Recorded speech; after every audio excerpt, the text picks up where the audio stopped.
Hi everyone, in this video I'm going to show you how to fix FPS drops and stuttering in Counter-Strike 2.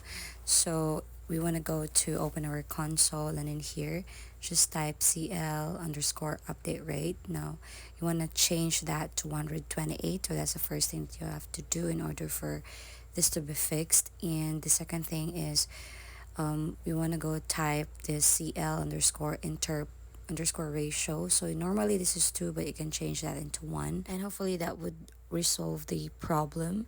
Now if still it's not working, then you may go to your settings. So let's go on our settings and then just choose their videos, and then you can try to tap on the resolution, making sure that the display mode and the rate is all good. So you can just change it from full screen to window and just apply changes and refresh your console, and it's ready to go. So if this helps, please don't forget to give us a like and subscribe for more updates.